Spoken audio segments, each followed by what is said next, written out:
MiniMax just released M2.7, a model that actually helped build itself. Google revamped Stitch, their AI native design canvas, and teased a brand new vibe coding experience dropping in AI Studio tomorrow. And Anthropic shipped Dispatch in Claude Cowork, letting you assign tasks to Claude from your phone while it works on your desktop, and much more. So let's get into it. So MiniMax just dropped M2.7 today, and the framing they're going for is a self-evolution model, which honestly is one of the more interesting claims I've seen from a lab in a while. Let me break down what that actually means. So MiniMax used an earlier version of M2.7 to help build the current M2.7 model we all see. They had the model construct parts of its reinforcement learning harness, update its own memory, run evaluations, fix code, submit merge requests, and then loop back around and optimize the process again based on the results. They ran that cycle over hundreds of times in some cases, and in one internal test, they got a 30% performance improvement on their eval sets just from the model autonomously iterating on itself. That is wild. We're not talking about a model that learned from the human feedback. We're talking about a model that looked at its own failures, logs, figured out what went wrong, and rewrote the whole model by itself. Now let's talk benchmarks because this thing is pretty competitive. On the Software Engineering Pro, which is one of the harder real-world software engineering benchmarks, M2.7 hit 56.22%. That puts it neck and neck with GPT's coding-focused model and just under Claude Opus's best level. On Vibe Pro, which tests end-to-end full project delivery, handling the model a requirement and getting back a working app, M2.7 scored 55.6%, which is almost at Opus level as well. And then on Terminal Bench 2, which is all about understanding how complex systems actually work at a systems level, they're at 57%. So across the board, this is a serious coding model. What I thought was interesting though is the agentic side of things.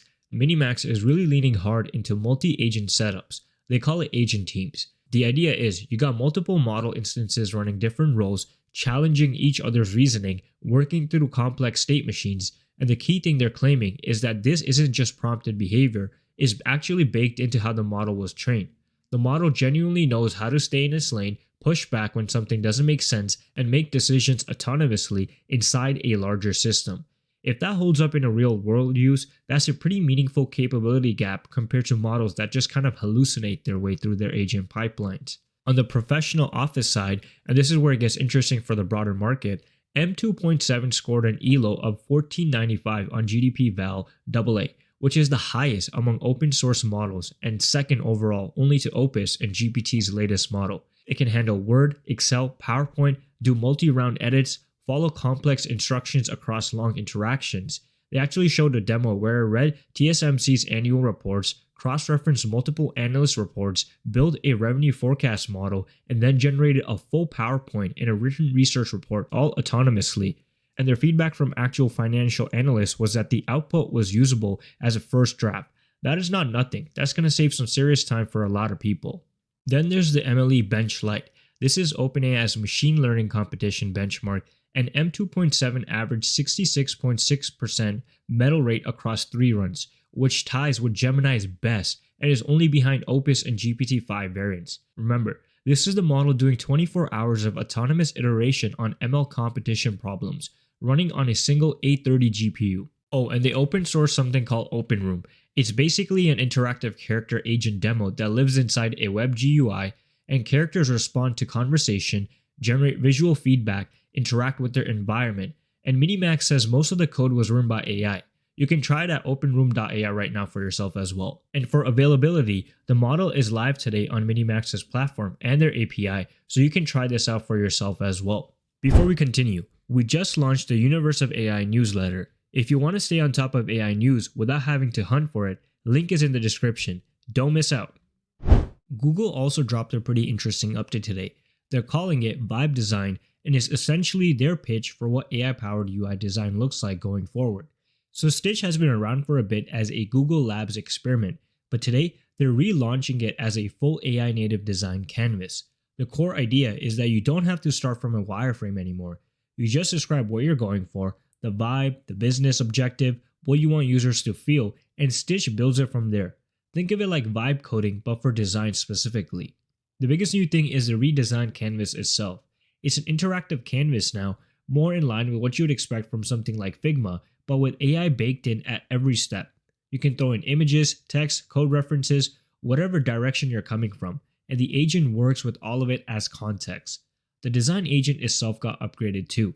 There's now even an agent manager that lets you run multiple design directions in parallel and keep track of everything.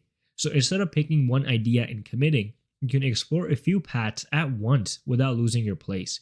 They also introduced something called design.md, which is basically a markdown file that captures your design system in a format that AI tools can actually read and use. You can extract the design system from any URL, export it, import it into other projects. The point is portability.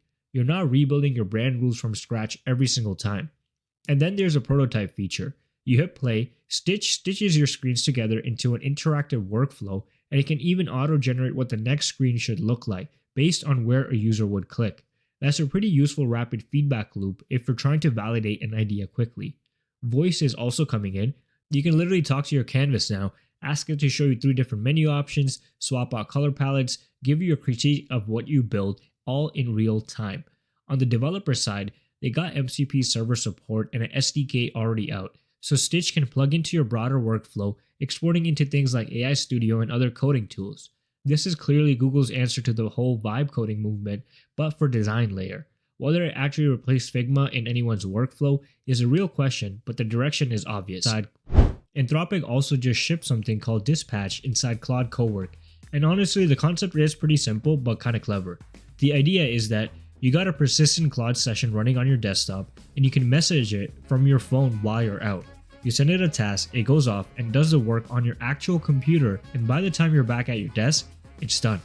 The example they showed was texting Claude to pull up a proposal from your downloads folder, summarize the key points, and have it ready before a meeting. Claude goes and finds the file, does the work, you walk in and is waiting for you. What makes this different from just using Claude on your phone is that it has access to your actual machine, your files, your browser, your tools, all running locally. And because it's Cowork, Claude runs in a sandbox. Your files stay on your device and you approve what it touches before it does anything. So it's not like you're giving it a free rein, you still stay in the loop on the sensitive stuff. The person who shipped this, Felix Reisberg, described it as giving Claude a mission and getting occasional updates while you're away. Things like pulling reports from an internal dashboards or finding a better flight seat, basically background tasks you normally have to sit at your computer to do. One thing worth noting, your desktop does have to be running for this to work, so it's not magic, it's more like a remote control for your computer through Claude, but for the right use case. It's also rolling out now to Max subscribers and Pro users, so check if you have it. Google also pushed out a batch of Gemini API updates that are worth covering as well, and while this one is more on the developer side, the implications are pretty easy to understand. The big thing here is that you can now combine Google's built-in tools, things like Google Search and Google Maps, with their own custom function in a single API call. Previously, if you're building an agent on Gemini, you had to separately manage when to use search versus when to call your own backend. That required extra orchestration code, extra steps, and extra latency. Now, you just throw everything in one request and let the model figure out how to use it all together. That's a pretty meaningful quality of life improvement for anyone building with Gemini. The second piece is context circulation. In multi-step workflows, when the model uses one tool, it now keeps that output in its context so the next tool can build on it. So for example, Gemini pulls real-time weather data from search, and then that context automatically flows into a custom tool that books an outdoor venue based on the forecast. No manual passing of data between steps, the model just carries it through. They also added Google Maps grounding to the full Gemini 3 model family now, so any Gemini 3 model can access live location data, local business info, commute times, and use that as grounding for responses. Combine that with your own inventory or booking APIs, and you got some genuinely useful location-aware agent workflows. None of this is flashy consumer news, but for developers building production agents on Gemini, this is exactly the kind of update that makes their lives much easier. And Google's not done yet, because Logan Kilpatrick, who heads up Google AI Studio, just posted that tomorrow they're unveiling a brand new vibe coding experience inside AI Studio. The team apparently spent 4 months rebuilding it from scratch. He called it a big step forward, but just the start, so there's clearly more coming after this too. We don't have the details yet, but that drops tomorrow. But the timing here is pretty telling. You got Stitch launching today for Vibe Design, And now a rebuilt vibe coding experience inside AI Studio dropping tomorrow. Google is clearly making a coordinated push across the entire idea to product pipeline from design all the way through code. We'll cover the full AI Studio update when it drops, but worth flagging now because if the last 4 months of work live up to the teaser, this could be one of the more significant things Google ships this week. Mistral dropped something really interesting a couple of days ago, Mistral Small 4, and despite the name, this is not a small release at all. Hope you guys liked that one. I thought of that one by myself. The core pitch here is consolidation.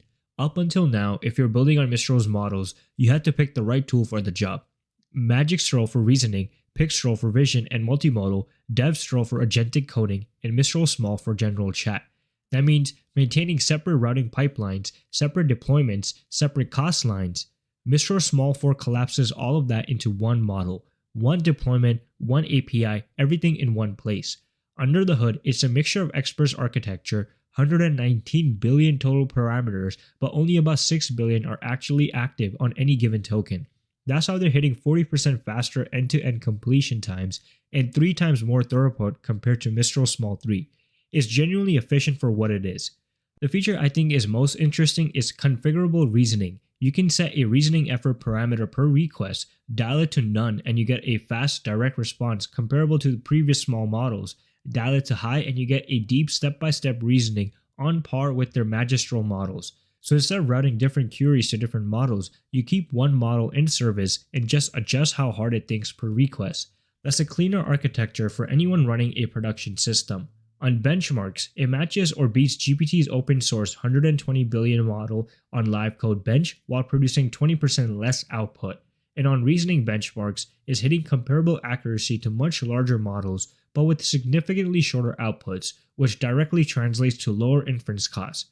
It's fully open source under Apache 2.0, available on Hugging Face, vLLM, and day 1 NVIDIA NIM support. The catch for self-hosting is that you need at least 4 H100 GPUs to run it, so this isn't a run it locally situation, but for enterprises, it's a compelling consolidation play. But that's it for today's video. Make sure you guys are subscribed to the channel, follow our new newsletter as well at universeofai.beehive.com, as well as subscribe to the main channel World of AI, and support us on X by following the Universe of AIZ as well. Until then, I'll see you guys in the next video.